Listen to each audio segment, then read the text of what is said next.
Hello students, कैसे हैं? Myself Dharmendra Sharma. अपन पढ़ने वाले हैं फिजिक्स और हमारे YouTube channel concept with K S. Sir, और जहां पर मैं आपको कई सारी 12th बोर्ड से रिलेटेड जो क्यूरीज हैं उनको मैं सॉल्व करूंगा, जो आपके लिए बोर्ड में भी लाभदायक रहेंगी।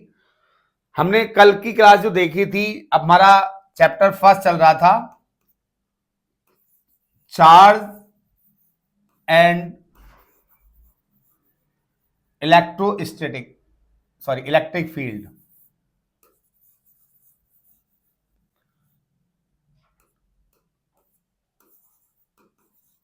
इलेक्ट्रिक फील्ड, इसमें हमने देखा था कि व्हाट इज चार्ज। तो चार्ज हमारे पास एक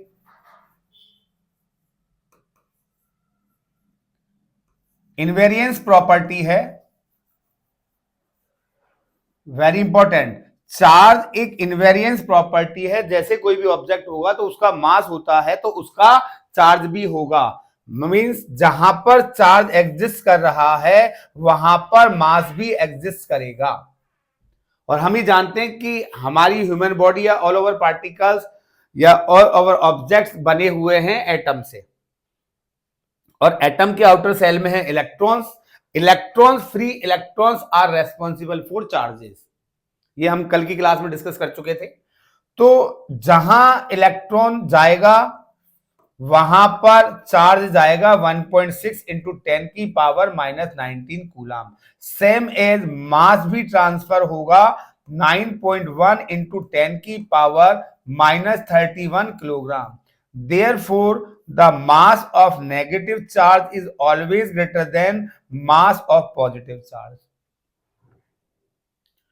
लेकिन यहां पर एक कंट्रावर्सी कह दें, या यहां हम मास और जो चार्ज की बात कर रहे हैं उसमें बात आती है मोशन की। अगर कोई ऑब्जेक्ट मूविंग फेज में है, चार्ज इन मूविंग और चार्ज एट रेस्ट,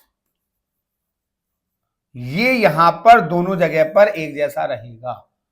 चार्ज चाहे मूविंग कंडीशन में हो चाहे आपका चार्ज रेस्ट कंडीशन में हो, उसकी वैल्यू में कोई चेंज नहीं होता। But in case of mass की value m0 upon 1 minus v square upon c square के बेस पर, अगर कोई ऐसा ऑब्जेक्ट आपके पास है जिसकी velocity approx equals to velocity of light 3 into 10 की पावर 8 मीटर पर सेकेंड अगर आ जाती है, तो उस केस में m is less than m0।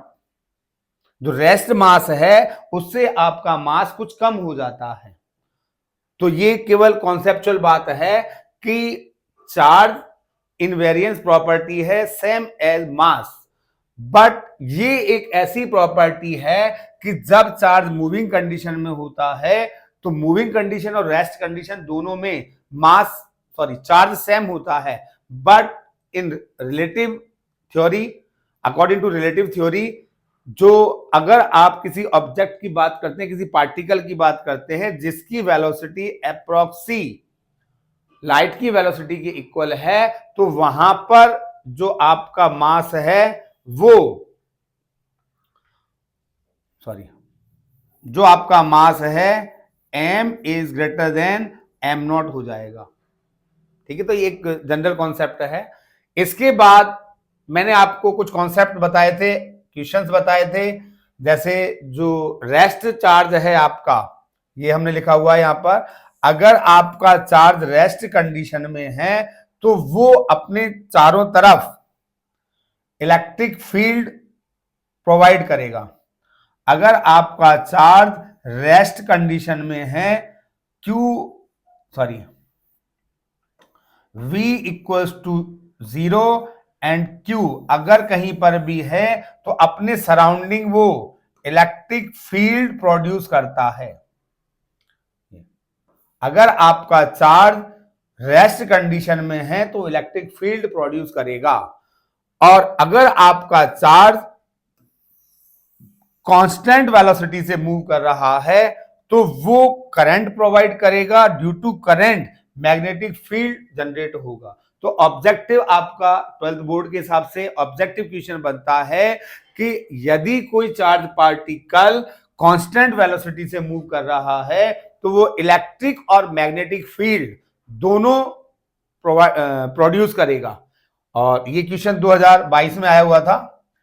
इसी तरीके से मैंने आपसे कहा है कि if charge will be acylated charge particle electromagnetic wave generate करता है। 2012 का क्वेश्चन है ये, और वो क्वेश्चन था कि इलेक्ट्रोमैग्नेटिक वेव्स का सोर्स क्या है, तो हम वहां पे कहेंगे एसिलेटेड चार्ज पार्टिकल। और मैंने एक और चीज आपको बताई थी कि हम जो भी ऑब्जेक्ट है ऑल ओवर द वर्ल्ड वो सब किससे मिलकर बना है, एटम से। ये आपको यहाँ एटम का स्ट्रक्चर दिख रहा है जिसमें न्यूक्लियस है, न्यूक्लियस के अंदर न्यूक्लियॉन्स है, न्यूट्रॉन और प्रोटॉन, और इनके आउटर सेल्स में इलेक्ट्रॉन्स हैं। इलेक्ट्रॉन की डिस्टेंस जैसे जैसे बढ़ती जा रही है उसकी बाइंडिंग एनर्जी कम होती जा रही है, मतलब थोड़ी सी एनर्जी देते ही ये इलेक्ट्रॉन मूव हो जाएगा।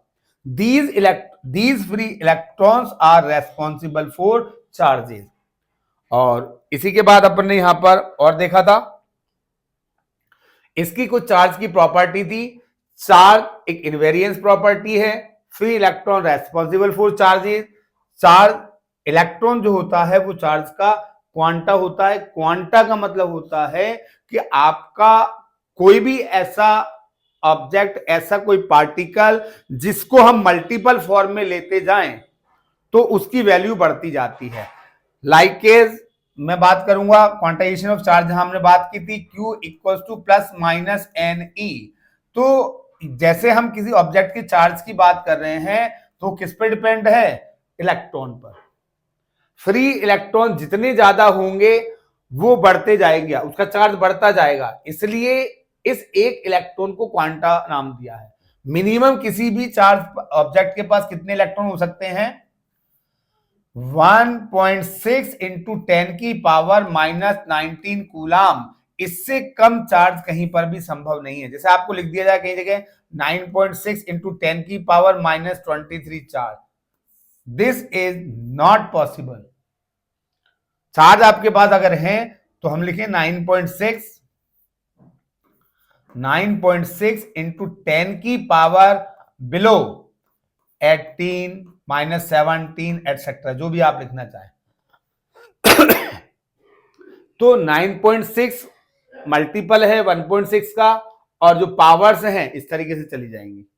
ठीक है, तो ये भी बहुत इंपॉर्टेंट क्वेश्चन बन जाता है कि पॉसिबल चार्जेस कौन से होंगे। इसमें आपको दे दिया जाएगा कि 3 की पावर माइनस 23, माइनस 20, माइनस 21, और एक दे दिया जाएगा आपको 1.6 इंटू 10 की पावर माइनस 7। तो ये वाला पॉसिबल है, और ये जो आपने 3 लिए हैं 10 की पावर में वो आपके इम्पॉसिबल चार्जेस हैं। क्योंकि इलेक्ट्रॉन अगर हम कम से कम एक इलेक्ट्रॉन भी माने तो कितना चार्ज देगा, 1.6 इंटू 10 की पावर माइनस 19 कूलाम। इसके बाद चार्ज एक स्केलर क्वांटिटी है जिसका यूनिट कूलाम है, और dimension m0 L0 T1 A1।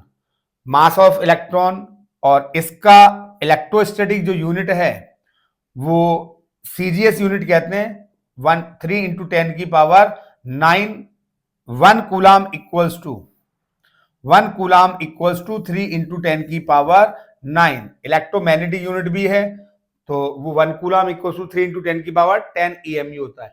इसकी सबसे छोटी यूनिट जो होती है वो है फ्रैंकलिन, और सबसे बड़ी यूनिट जो होती है वो है आपकी फैराडे। फ्रैंकलिन एक ऐसे साइंटिस्ट थे जिन्होंने सबसे पहले ये बताया कि जो चार्ज होता है वो 2 टाइप्स के होते हैं, पॉजिटिव चार्ज और नेगेटिव चार्ज। इन्हीं फ्रैंकलिन ने ये बताया था कि जो चार्ज है वो कंजर्व होता है।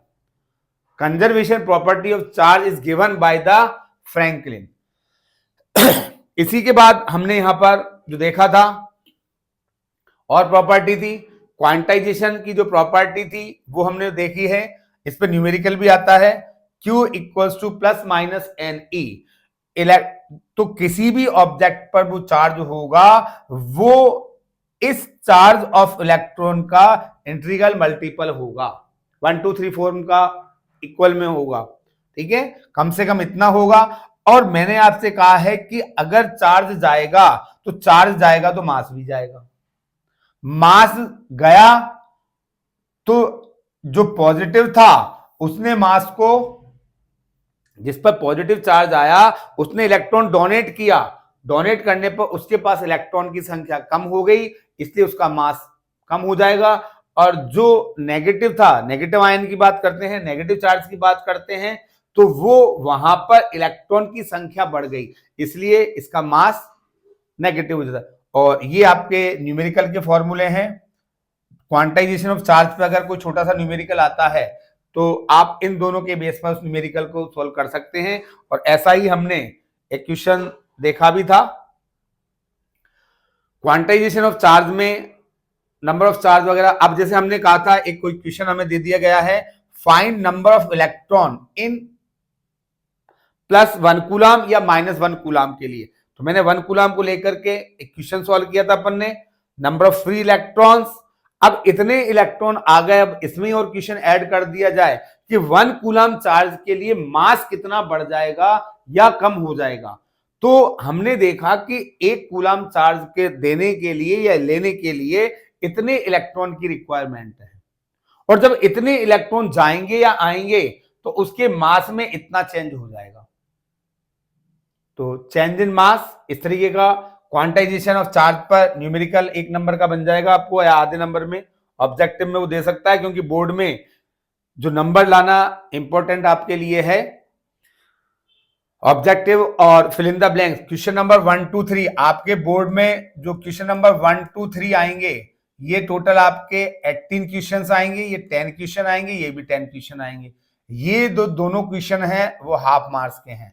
देयरफॉर यहां पर तो आपको मिल जाएंगे 9 नंबर, और यहां आपको मिल जाएंगे 5 नंबर, और ये 10 एक एक नंबर के आएंगे तो ये मिल जाएंगे 10 नंबर। तो आपको बहुत ज्यादा मेहनत नहीं करते हुए भी आप 9 5 14 10 24 24 नंबर गेन कर सकते हैं only first second third question को सॉल्व करके। सही होने चाहिए वो आपके क्वेश्चंस। तो इसी में मैंने बात जो की थी, ये मैंने कुछ आपको सबस्क्रिप्ट बताई हैं कि कहीं भी किसी के आगे जैसे 1 मिली कूलम 1 मिलीमीटर, देन 10 की पावर -3 कूलम और 10 की पावर -3 मीटर। इस तरीके से अगर आपके पास ये आते हैं मिली, माइक्रो, नैनो, पीको, क्योंकि ये भी बहुत इंपॉर्टेंट चीज है। जैसे मैंने यहां पे कहा है 9 नैनोग्राम, किसी भी ऑब्जेक्ट का मास 9 नैनोग्राम कम करना है, तो कम करना है इसका मतलब मुझे इलेक्ट्रॉन देने पड़ेंगे। कितने इलेक्ट्रॉन देने पड़ेंगे वो डिसाइड करेगा हमारा formula delta M equal to NMe। यहां से हमने नंबर ऑफ फ्री इलेक्ट्रॉन्स निकाल दिए कि अगर हम इतने इलेक्ट्रॉन दे देते हैं तो हमारे पास 1 कूलम आ जाएगा, जो भी आएगा इतना मास कम हो जाएगा। और इसी में हम अगर चार्ज की बात कर लें, अब Q इक्वल्स टू Ne, तो हमारे पास चार्ज कितना आ जाएगा 10 की पावर 19 ये है आपका, इंटू 1.6 इंटू 10 की पावर -19, तो हमारा आंसर आया 1.6 कूलम। अगर हम किसी ऑब्जेक्ट को 1 कूलम चार्ज, पॉजिटिव चार्ज से अगर चार्ज करते हैं तो वहां पर उसका जो मास है वो 9 नैनोग्राम कम हो जाएगा। ठीक है, इसी के साथ यहां पर मैंने वही 9 नैनोग्राम ये अपना था वो कि उसको कम करने के लिए। और इसके बाद आपका कंजर्वेशन ऑफ चार्ज, ये जो कंजर्वेशन ऑफ चार्ज की प्रॉपर्टी थी, ये साइंटिस्ट थे फ्रैंकलिन, जिन्होंने ये बताया कि चार्ज 2 टाइप्स के होते हैं। सेकंड वन इन्हीं फ्रैंकलिन ने बताया था कि जो चार्ज होता है वो कंजर्व होता है। ऑब्जेक्टिव क्वेश्चन है। अब अगर चार्ज कंजर्व है तो 2 तरीके से आप इसको डिफाइन करेंगे, कैन नॉट बी क्रिएट और not destroyed. It can transfer from one object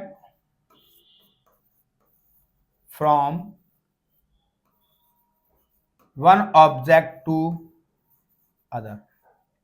एक से दूसरे में हम ट्रांसफर कर सकते हैं.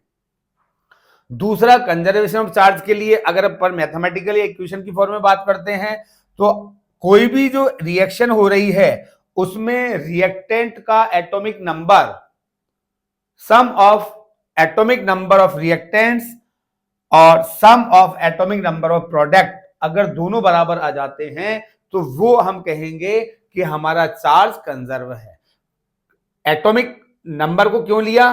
क्योंकि एटॉमिक नंबर की डेफिनेशन है नंबर ऑफ प्रोटॉन, और नंबर ऑफ प्रोटॉन किसी भी एटम में नंबर ऑफ इलेक्ट्रॉन के बराबर होते हैं, और free electrons are responsible for charge. तो जब इलेक्ट्रॉनों की हेराफेरी नहीं हुई, सॉरी हेराफेरी हो गई लेकिन मान उतना ही रहा, तो हम ही कह देंगे, जैसे एक मैंने ये रिएक्शन ली थी, यहां पर यूरेनियम ने न्यूट्रॉन पर बम्बार्ड हुआ और क्रिप्टॉन और बेरियम में टूटा, तो यहां पे 92 प्लस 0 और यहां 36 प्लस 56 भी 92 हुआ, तो दोनों का एटॉमिक नंबर सेम है, इसलिए हम कहेंगे कि ये जो रिएक्शन है ये चार्ज की कंजर्वेशन प्रॉपर्टी को प्रूव करता है.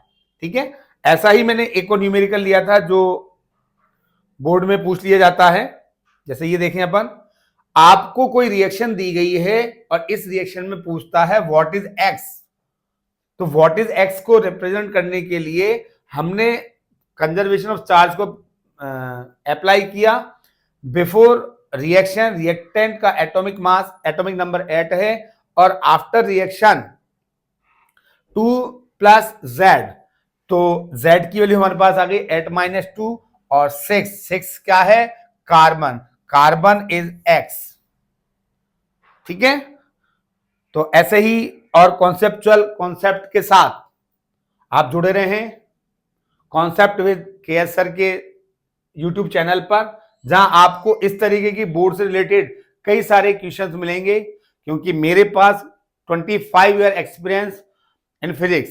तो कैसा क्वेश्चन आएगा, मैं 100% इस चीज को नहीं कि भाई यही उठ के आ जाएगा, लेकिन ऐसे कई सारे कॉन्सेप्चुअल क्वेश्चन मैं आपको देता रहूंगा हमारे यूट्यूब चैनल पर. अब हम इसी में आगे बढ़ रहे हैं. आपका जो नेक्स्ट टॉपिक है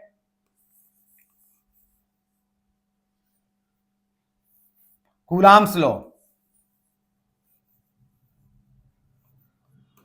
कूलाम्स लॉ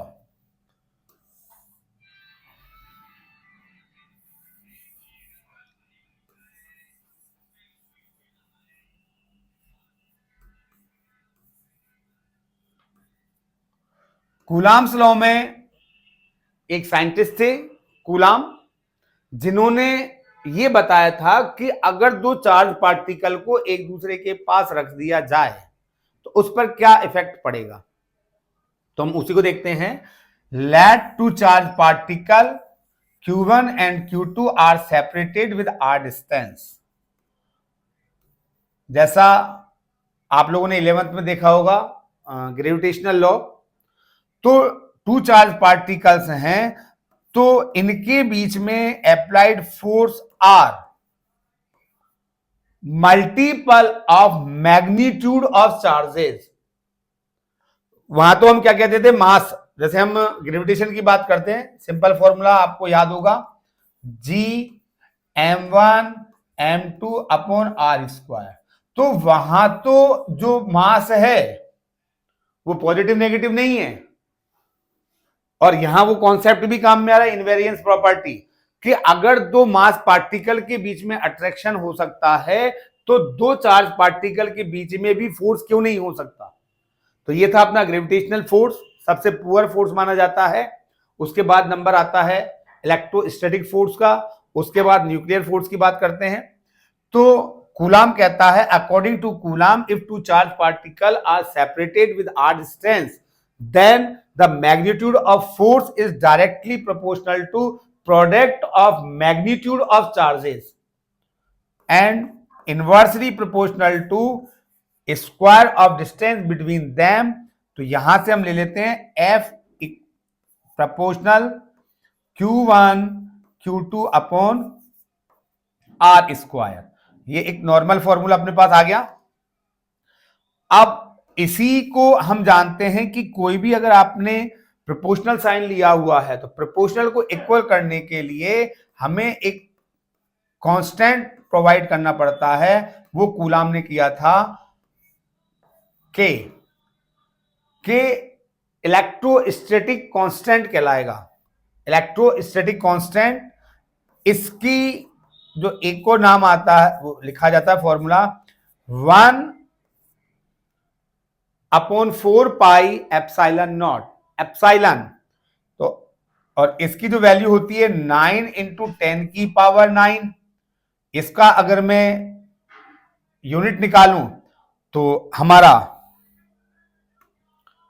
ये एफ आर के साथ चला जाएगा, Q1 Q2 नीचे जाएगा, तो हमारा यूनिट बन जाएगा newton metre square upon coulomb square. ये इसका यूनिट बन जाएगा। डायमेंशन अगर हमें बनाना है, क्योंकि आपके ऑब्जेक्टिव क्वेश्चन में डायमेंशन भी पूछेगा, M1 L1 T-2 L2 upon A1 T1 होता है तो A2 और T2। यहां से आपको मिल जाएगा M1 L3 T-4 A-2। This is dimension equation of electrostatic constant. जो यहां पर एप्सिलॉन नॉट आया है, ये होती है permittivity, permittivity of vacuum. V nought epsilon nought जो आ रहा है ये वैक्यूम को रिप्रेजेंट करता है और इसकी वैल्यू होती है 8.85 × 10⁻⁻12। यूनिट जो आपके पास यहां पर था, यूनिट जो आपके पास newton metre square upon coulomb है, इसका सीधा उल्टा कर दो, coulomb square upon newton metre square, और डायमेंशन को भी उल्टा कर दोगे तो डायमेंशन बन जाएगा M-1 L-3 T4 A2।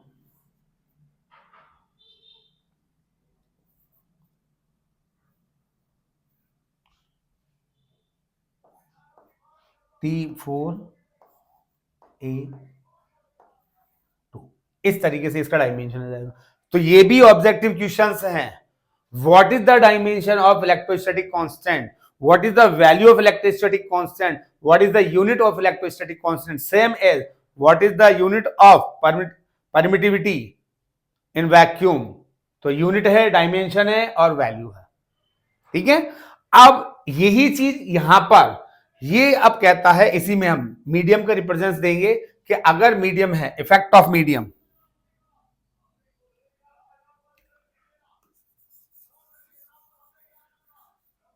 Effect of medium, effect of medium क्या इफेक्ट पड़ता है इसको,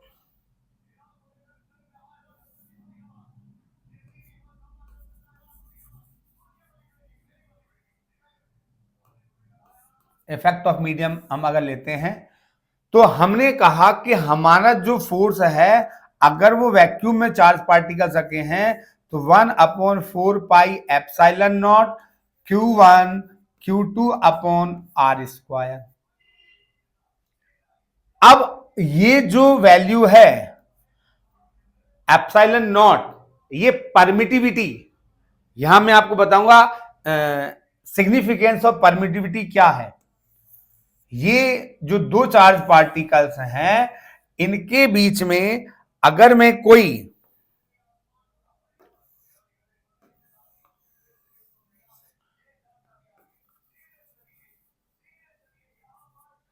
मीडियम अगर रख देता हूं तो मीडियम अपने मॉलिक्यूल्स को यह परमिट देता है कि वो इनके बीच में जो इंटरेक्शन हो रहा है उसको कम कर दे।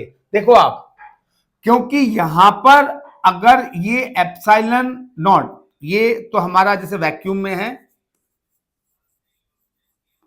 अगर यही मैं मीडियम में लेता हूं तो 1/4 पाई एप्सिलॉन एम मीडियम की परमिटिविटी आ जाएगी, एप्सिलॉन एम, ये मीडियम की permittivity Q1 Q2 upon r square. तो आप देख पा रहे हैं कि मैंने जब एक चार्ज लिया, दो चार्ज लिए जो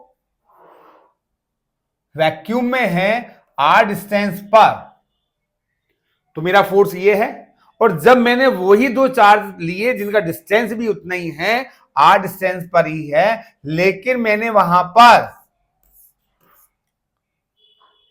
मीडियम पुट कर दिया,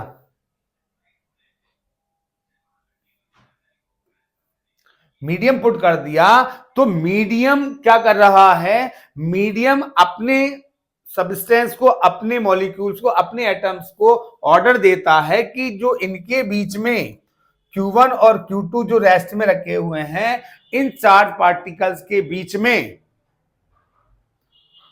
एक विरोध अपन कह सकते हैं, या इनके बीच में जो Q1 और Q2 के बीच में इन केस ऑफ वैक्यूम जो इंटरेक्शन हो रहा था उसको कम करने की परमिट देता है। क्योंकि अगर ये बढ़ेगा, अगर ये बढ़ेगा तो ये कम हो जाएगा। तो क्या परमिट दे रहा है कि जब आप मीडियम रखोगे तो इनके बीच में लगने वाला इलेक्ट्रोस्टैटिक फोर्स कम हो जाना चाहिए। तो प्रेजेंस ऑफ मीडियम, इसका जो एप्सिलॉन एम है, इस एप्सिलॉन एम को हम एप्सिलॉन नॉट और एप्सिलॉन आर की फॉर्म में लिखते हैं। तो मैं यहां पर अगर एप्सिलॉन आर को लिख रहा हूं तो this is epsilon m upon epsilon nought. Very important, ये कहलाती है रिलेटिव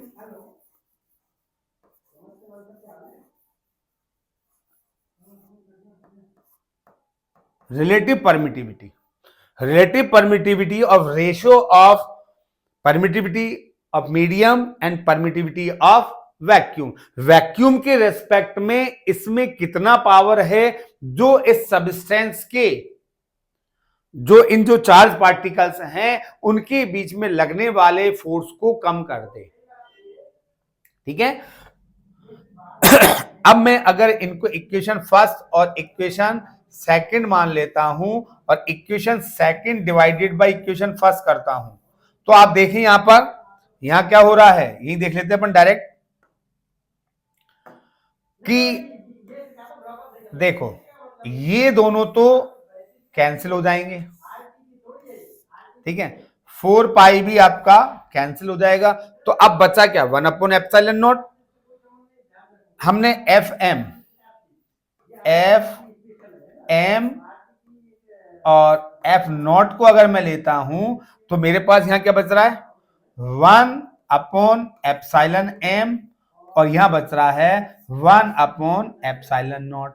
तो मेरे पास यहां से आ गया epsilon nought upon epsilon m, और इसको मैं अगर सॉल्व करता हूं तो f m upon f nought equals to, देखो आप यहां epsilon m upon epsilon nought को मैं एप्सिलॉन आर कह रहा हूं, ये उसका उल्टा है, तो ये आ गया 1/एप्सिलॉन आर। तो एफ एम अगर मैं लेऊं यहां से एफ एम अपनी जगह पर रखा तो f nought upon epsilon r. Very important point है ये। तो हमने देखा इन प्रेजेंस ऑफ मीडियम जो फोर्स इन वैक्यूम था वो एप्सिलॉन आर टाइम्स कम हो जाता है, या इस वैक्यूम के फोर्स का 1/एप्सिलॉन आर टाइम्स हो जाता है। कुल मिलाकर के जो एफ एम है वो डिक्रीज हो जाता है as compare to f not.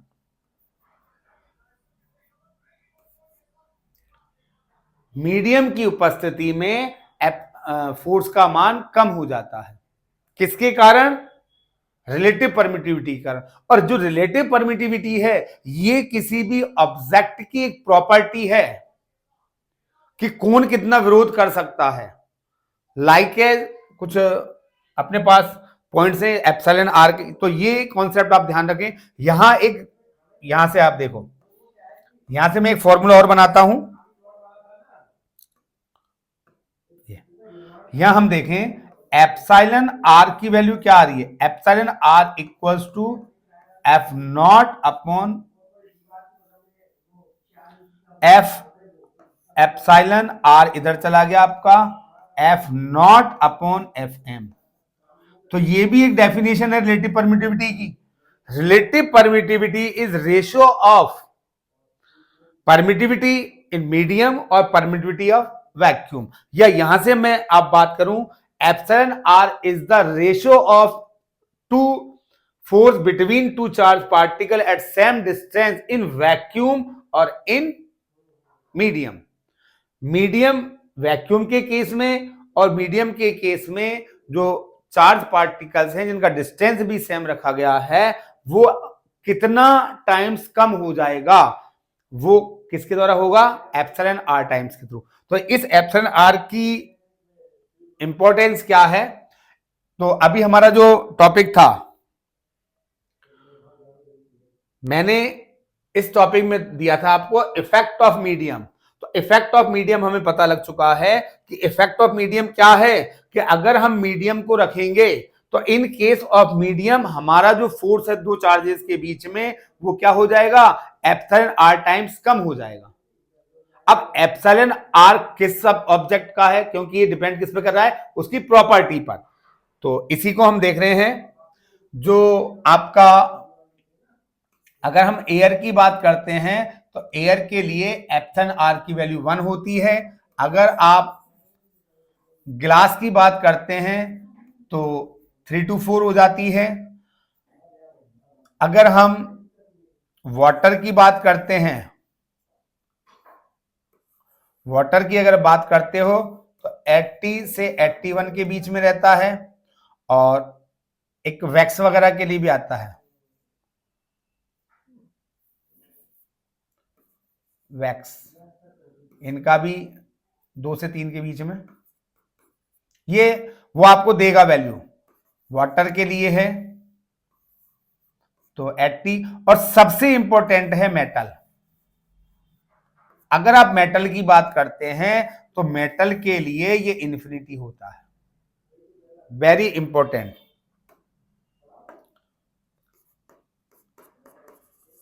Metal के केस में, और सब में तो कम हो ही रहा है। जैसे मैंने मीडियम में वाटर लिया तो वाटर के केस में कितना हो जाएगा, जो भी वैल्यू आ रही है वो 80। हमने वैक्स के केस में लिया तो हमारी जो भी वैल्यू आ रही है वो 2 या 3 जो भी रखा गया, तो ये देगा अपन को वहां पर। ये कई जगह पर जो ग्लास की वैल्यू है उसको 6 भी दे देता है, तो वहां पर वैल्यू देगा। नहीं दे तो आप इसमें यूज कर सकते हैं। मेन चीज है मेटल। मेटल के केस में आपका फॉर्मूला क्या था, f m equals to f nought upon epsilon r. In case of metal epsilon r equals to infinity, therefore no force between two charge particle in case of metal. आपका जो force है वो बिल्कुल खत्म हो जाएगा अगर आपने मेटल रख दिया। अब यहां एक और क्वेश्चन आप ध्यान रखेंगे कि अगर यहां पर उसने मेटल कहा तो ठीक है, मेटल की जगह उसने कह दिया कॉपर, सिल्वर, गोल्ड, लोहा एटसेट्रा, अगर उसने ये कह दिया तब भी वैल्यू आपकी 0 ही आएगी। तो ये याद रखने वाली बात है, इसलिए मैंने इसको इंपॉर्टेंट कहा है। क्योंकि कई बार बच्चा एग्जाम में बहुत ज्यादा माइंड में एग्जेशन रहता है, तो सोचने समझने की क्षमताएं थोड़ी सी कम हो जाती हैं, तो वहां पर आपके इस तरीके की प्रॉब्लम हो सकती है। तो ध्यान रखें आप, अगर आपको कोई ऑब्जेक्ट, कोई भी चार्ज से रिलेटेड क्वेश्चंस आते हैं और उनमें दो चार्जेस के बीच में फोर्स की बात अगर वो करता है और मीडियम की अगर बात आती है, तो आप डायरेक्ट आंसर लिखेंगे कि इतना हो जाएगा। ठीक है, ऐसे ही और क्वेश्चन देखते हैं अपन। आपसे कह दिया जाए कि आपके पास दो चार्ज हैं और उनके बीच का डिस्टेंस r है, और दूसरे केस में वो कहता है कि उनके r कितना कर दिया, ट्वाइस कर दिया। तो ट्वाइस करने पर फोर्स कितना हो जाएगा, हम जानते हैं F क्या है, 1/r² होता है। तो उस केस में आपका जो F है वो 2r का होल स्क्वायर, देन कितना हो गया, 1/4r²। तो r² तो आपके पास था ही यहां पर, ये आपका F, मैं इसको F' की फॉर्म में ले लेता हूं, और यहां मैं कहता अगर ये से F dash proportional to 1/r²।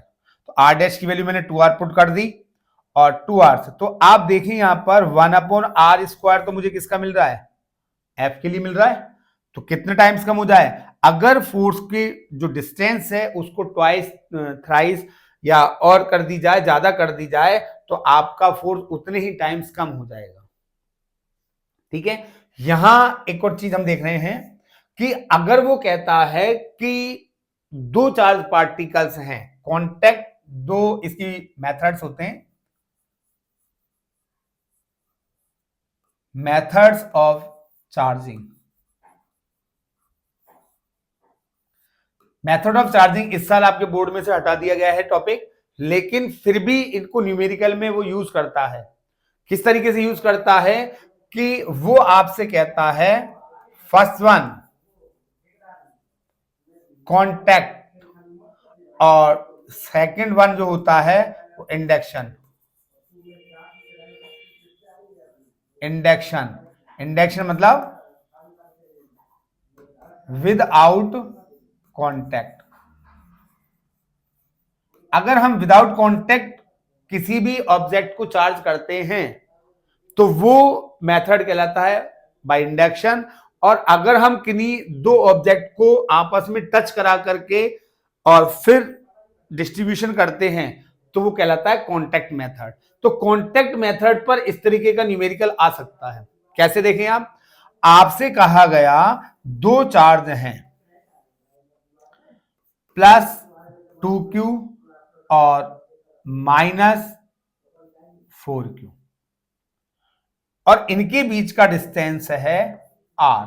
Now force will be, मैंने आपको बताया था आपको मैग्नीट्यूड लेना है k q1 q2/r²। यहां से हमारे पास वैल्यू आ गई k 2q into, only magnitude ले रहा हूं मैं, अपॉन r²। तो ये आपके पास वैल्यू आ गई आपके पास एट k q²/r²। अब नेचर कैसा होगा, नेचर हम देख रहे हैं कि ये प्लस है और ये माइनस है, तो प्लस माइनस माइनस बाद में, तो ये नेचर के लिए आता है। अगर आपका कहीं पर भी जो फोर्स अगर नेगेटिव आता है तो ये बताता है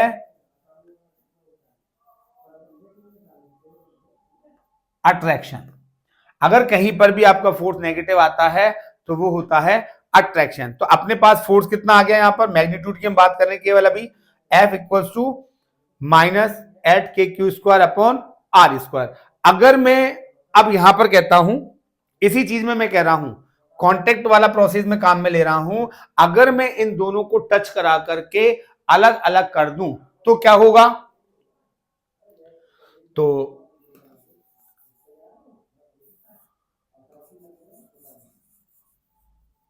आफ्टर टचिंग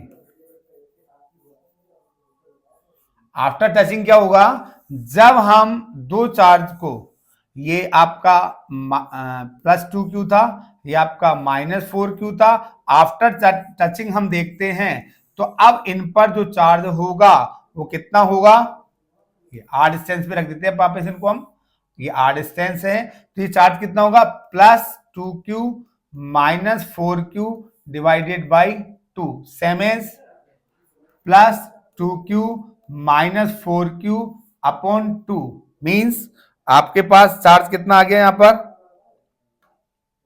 यहां हमारे पास चार्ज आ जाएगा -q और यहां पर भी चार्ज हो जाएगा -q। इसको सॉल्व करके देखा तो हमें माइनस क्यू, अब हमारे पास फोर्स आ गया f dash equals to k q q upon r square.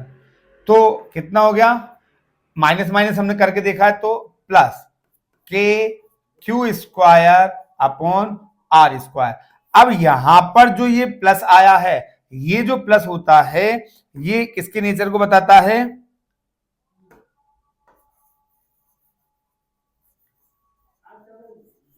Repulsive nature होगा।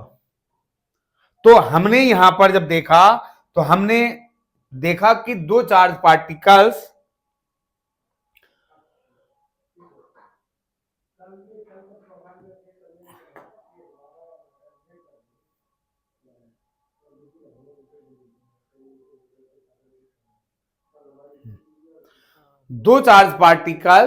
जो 2q और -4q थे, तो हमने जब इन दोनों के बीच का फोर्स निकाला तो -8kq² upon r square with attraction nature. और जब हमने इसमें आफ्टर टचिंग इसको देखा तो हमारे पास फोर्स आया kq² अपॉन आर स्क्वायर। तो आपका क्वेश्चन क्या बन गया कि before touching, before in contact, before in contact क्या था, F equals to minus k 8kq² upon r square. और आफ्टर टचिंग हम देख रहे हैं कि F dash equals to kq² upon, तो यहां दो चीजें आपको मिल गई कि वहां पर जो नेचर था ये नेचर कैसा है, अट्रैक्शन का नेचर है, और यहां पर आपका नेचर कैसा आ रहा है, रिपल्सिव नेचर, और एट टाइम्स कम हो जाता है। तो वैसे तो ये जो आपका टॉपिक था बोर्ड से हट चुका है मेथड ऑफ चार्जिंग, फिर भी आपको इस तरीके के न्यूमेरिकल करने के लिए ये मेथड आपको याद होना चाहिए। ठीक है, तो हमने देखा कि जो हमारा फोर्स है वो कूलम्ब्स लॉ के according F equals to 1/4 pi epsilon nought Q1 Q2 upon r square in vacuum in presence of medium. हम देख रहे हैं कि हमारा जो फोर्स था 4 pi epsilon m Q1 Q2 upon r square आया। और हमने ये भी देखा इन प्रेजेंस ऑफ मीडियम जो हमारा फोर्स है वो एप्सिलॉन आर टाइम्स कम हो जाता है। Epsilon r is called relative permittivity, is depend on nature of substance. और कहीं पर भी अब जब एप्सिलॉन आर डिनोमिनेटर में आ रहा है तो ऑब्वियसली क्या करेगा, इसको कम कर देगा। तो इन प्रेजेंस ऑफ मीडियम हमारा फोर्स क्या हो जाता है, कम हो जाता है। ठीक है, इसी के साथ अब हम देख रहे हैं vector representation of Coulomb's law.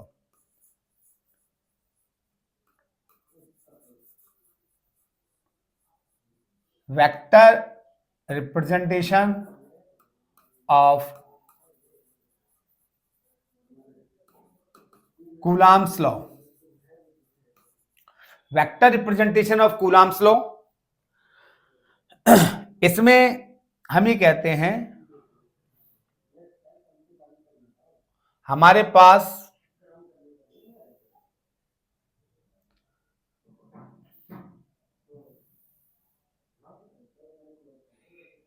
उल्टा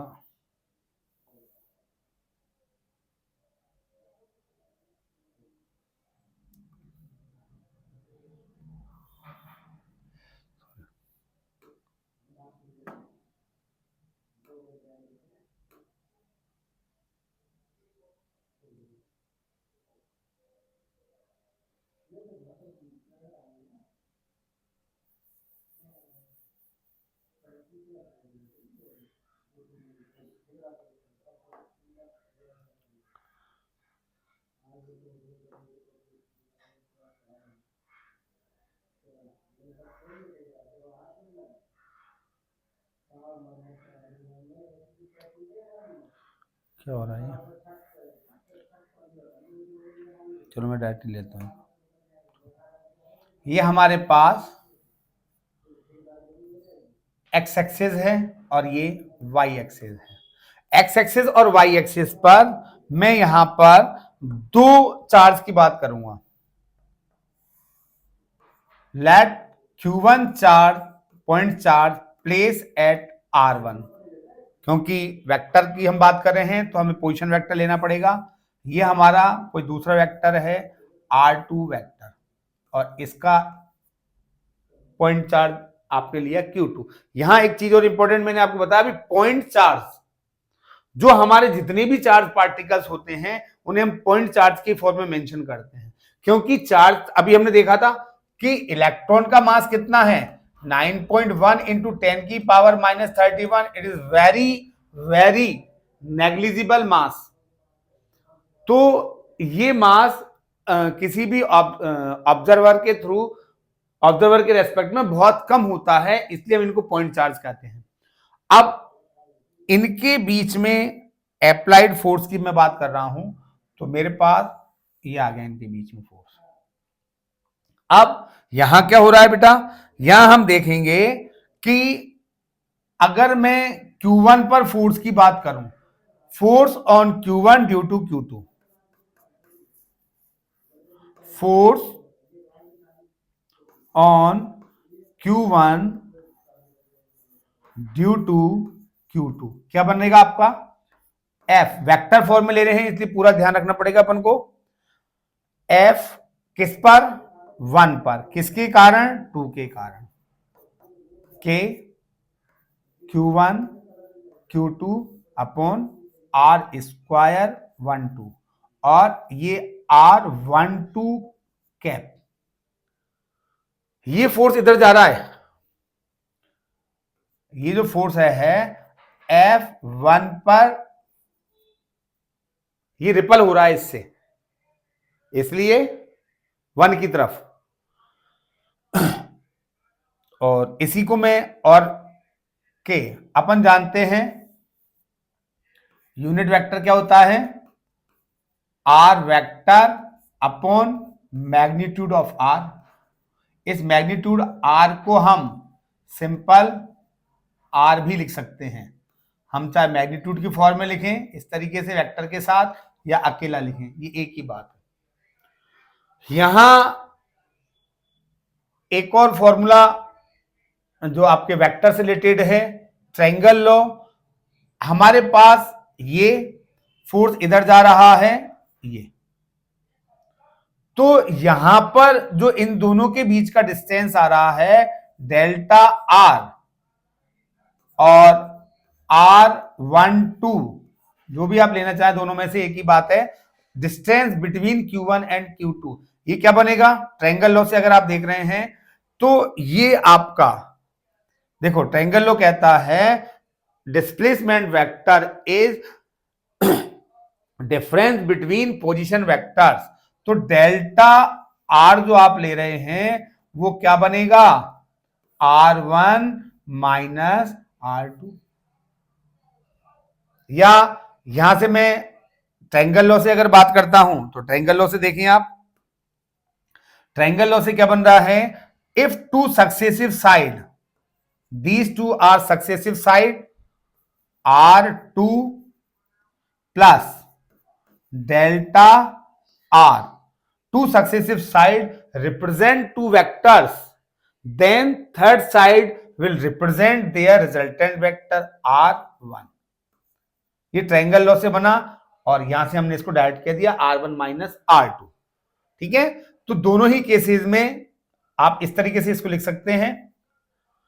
तो हमारे पास जो फोर्स की वैल्यू आई है K Q1 Q2 upon R square, मैं इसको यहां से जो ये मैंने यूनिट वेक्टर लिया है उससे वैल्यू पुट कर रहा हूं, K Q1 Q2 upon R12 को 12 ही रहने दो स्क्वायर, और यहां से मैं इसको वेक्टर फॉर्म में लेता हूं, तो R12 अपॉन R12,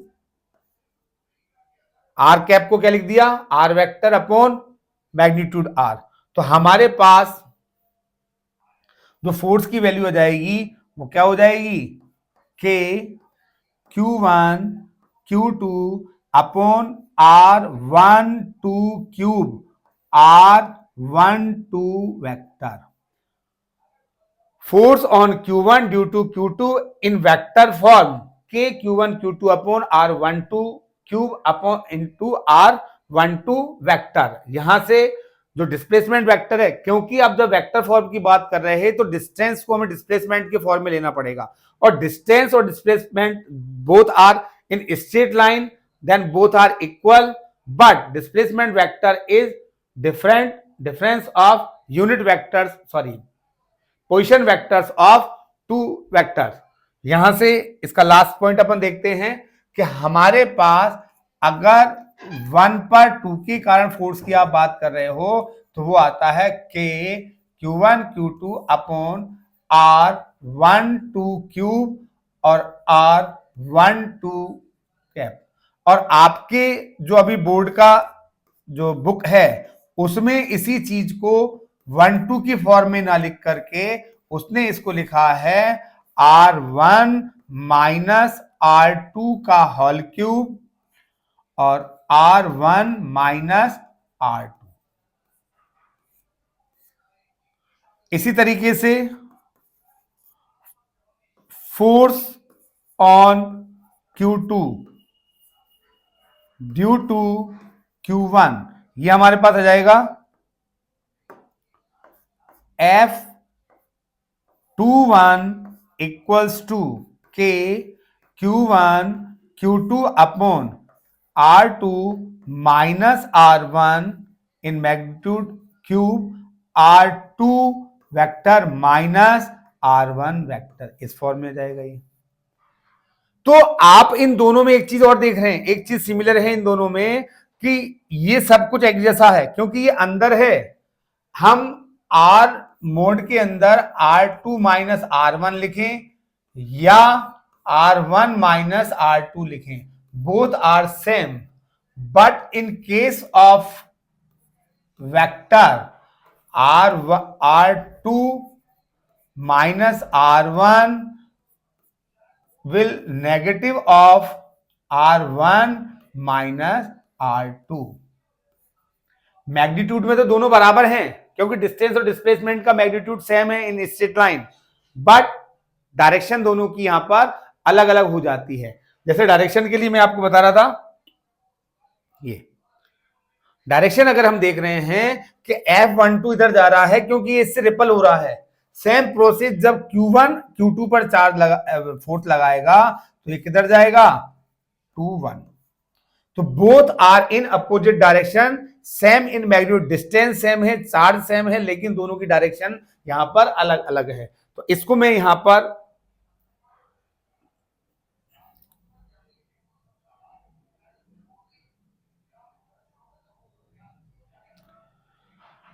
हम जो देख रहे हैं यहां से देखें अपन F21, आप देखना है थोड़ा ध्यान से, ये जो पूरी वैल्यू है,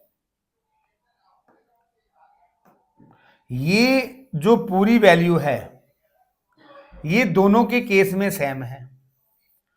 Q1 Q2 चाहे मैं R1 माइनस R2 लिखूं मोड की फॉर्म में या R2 माइनस R1 लिखूं मोड की फॉर्म में, ये दोनों सेम है, इसलिए इनमें कोई चेंज नहीं हो रहा। लेकिन यहां चेंज आ रहा है। यहां चेंज क्या आ रहा है, ये पूरा मैंने लिख दिया, इसी को लिख रहा हूं मैं के Q1 Q2 upon R1 minus R2, दोनों बराबर हैं इसलिए मैंने दोनों को एक जैसे लिख दिया। लेकिन यहां पर R2 माइनस R1 को मैं अगर R1 माइनस R2 लिखता हूं तो मुझे क्या करना पड़ेगा, R2 माइनस R1 को R1 माइनस R2 लिख रहा हूं तो मुझे वहां पर क्या करना पड़ेगा, नेगेटिव साइन यूज में लेना पड़ेगा। अब आप देखो ये इक्वेशन एज इट इज यहां शिफ्ट कर दें हम, के Q1 Q2 R12 क्यूब और R12, तो हम देख रहे हैं कि F21 will equals to F12, देख सकते हो आप F21, और इसको छोड़ दो अकेले, इसको छोड़ने पर ये और ये पूरा हमारा क्या बन गया F12, अकेला क्या बच गया negative sign. Then this is third law of motion, action reaction, then we can say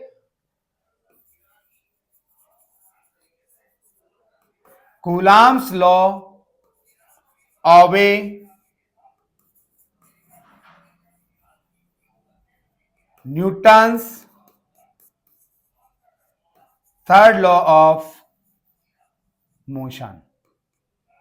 ठीक है, ये तो ऐसे ही और कॉन्सेप्चुअल क्वेश्चंस और टॉपिक्स के साथ आप हमसे जुड़े रहें।